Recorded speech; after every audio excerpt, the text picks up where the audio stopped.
샬롬, 주님 안에서 평안하셨습니까?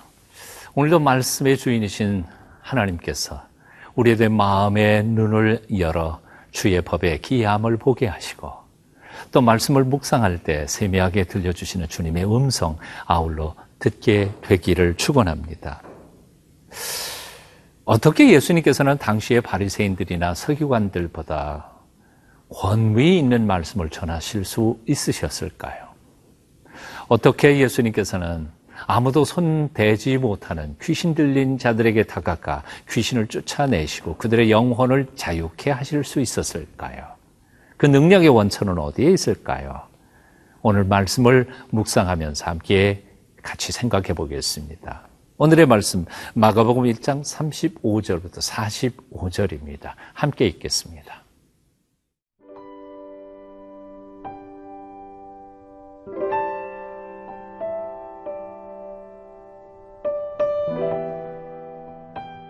마가복음 1장 35절에서 45절 말씀입니다.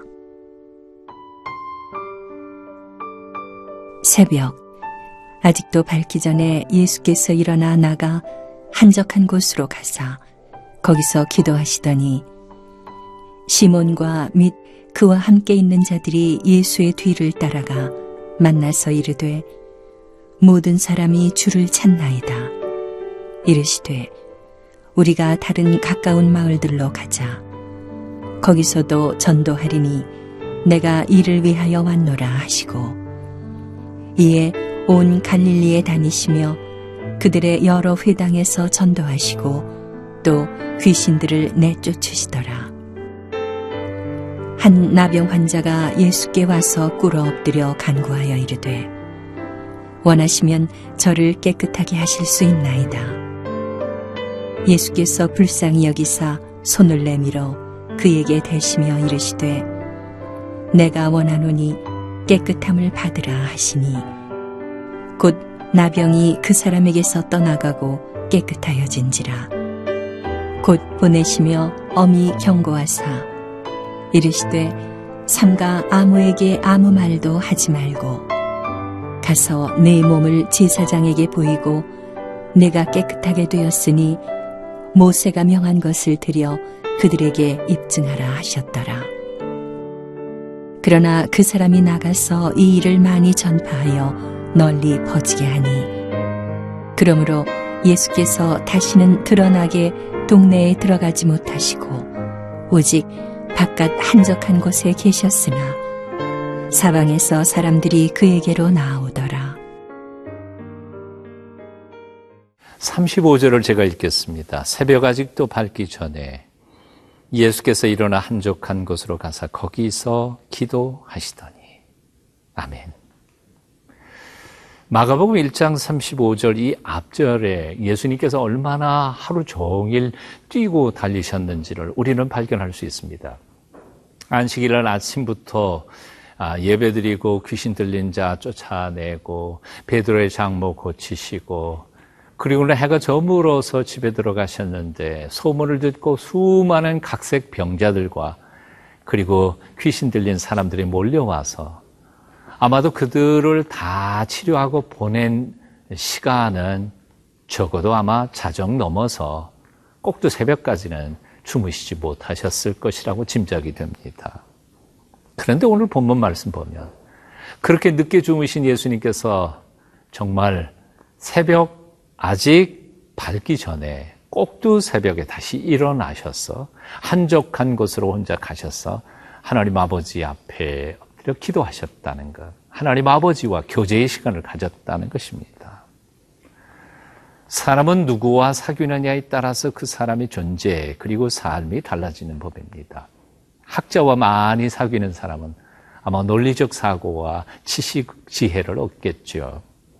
그런가 하면 악인과 사귀면 악한 사람이 될 수밖에 없습니다. 잔꾀가 늡니다. 하나님과 항상 함께하면 하나님의 경건과 그 능력이 함께하는 복된 사람이 되겠지만 사단과 악마의 유혹을 받아 함께 그렇게 놀러 다니면 그 인생 자체가 악한 인생이 될 수밖에 없을 겁니다. 그래서 주님께서는 요한복음 15장에서 아주 중요한 말씀을 우리에게 던져주셨습니다. 내가 너희 안에 너희가 내 안에 있으면 그 사람은 과실을 많이 맺나니 나를 떠나서는 너희가 아무것도 할 수 없습니다. 기도가 중요한 이유가 바로 이것입니다. 많은 사람들은 기도에 게으른 핑계를 이렇게 댑니다. 바빠서, 시간이 없어서, 힘들어서, 피곤해서. 하지만 예수님만큼 그렇게 피곤한 상황에서도 새벽 오히려 미명에 가셔서 하나님 앞에 기도하셨다는 사실을 생각하면 우리의 모든 말들이 얼마나 핑계가 되는지를 우리는 깨달을 수 있을 것입니다. 마틴 루터는 한번 이런 얘기를 했다고 그러죠. 나는 너무 바빠서 하루에 2시간 이상 기도하지 않을 수 없다. 어떻게 보면 모순된 말인 것 같지만 바쁘기 때문에 더 많이 기도해야 한다. 그것은 아마 이런 정신을 가르칠 것이라고 생각합니다. 뭔고 하니 우리 인생길이 너무 힘들고 우선순위를 잘 분별하지 못하기 때문에 그래서 일의 우선순위, 꼭 해야 할 일과 하지 않아도 될 일을 분별할 수 있는 지혜는 오직 하나님께로부터 받을 수 있겠기 때문에 하루를 시작하기 전에 하나님의 지혜를 받는 그 기도의 시간이 꼭 필요하다는 것이라고 말할 수 있습니다. 바쁘다고 너무 서두르지 마십시오. 서두르면서 시작한 하루는 반드시 뒤죽박죽이 되고 할 일 제대로 못한 채 그냥 헛되게 지나가 버린 날일 가능성이 많습니다. 바쁠수록 전능하신 하나님 앞에 엎드리십시오. 그리고 그분의 지혜를 구하면서 그분과 함께 더불어 살아가도록 노력해 보십시오. 하나님께서 지혜를 주시고 가장 선한 길로 인도해 주시며 우리의 작은 노력을 통해서 하나님이 많은 열매를 거두게 해 주실 것입니다.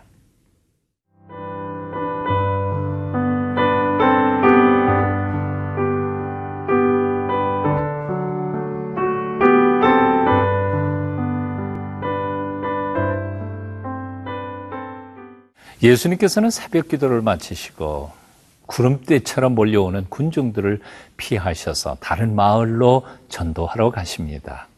오늘 36절부터 39절까지지요.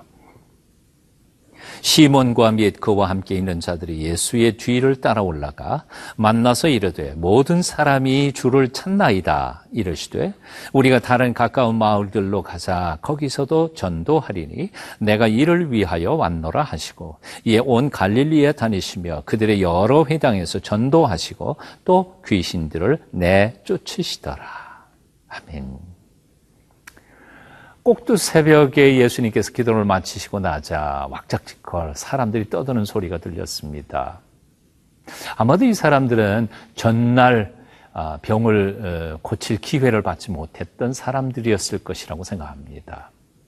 소문난 그 소문을 듣고는 수많은 각처에서 예수님의 병 고침 받기 위하여 그 꼭두 새벽에 몰려든 것이지요.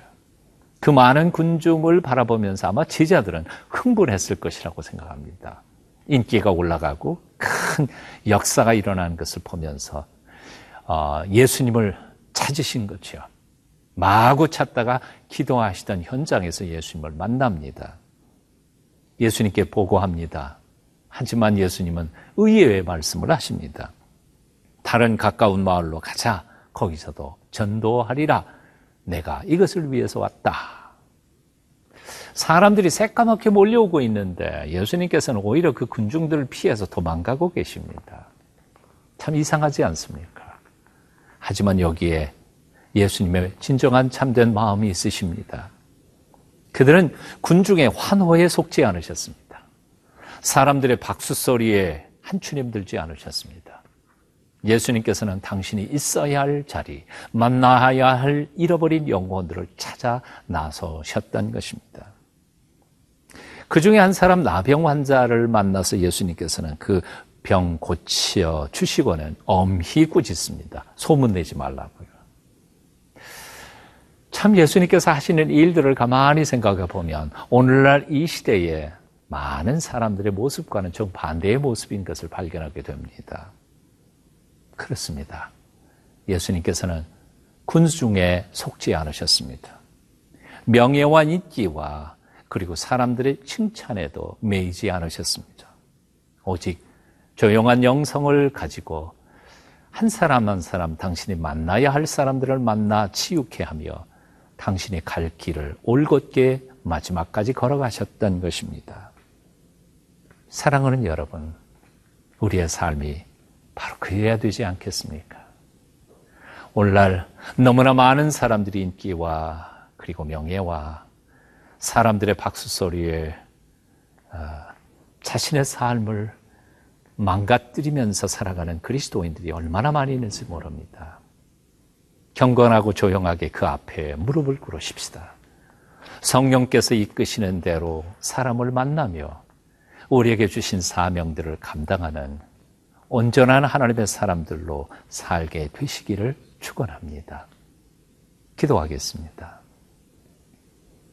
인기와 명예를 탐하지 않게 하시고 오직 사랑과 정절로 이웃들을 섬기는 하나님의 거룩한 종들이 되도록 우리를 붙잡아 주시옵소서.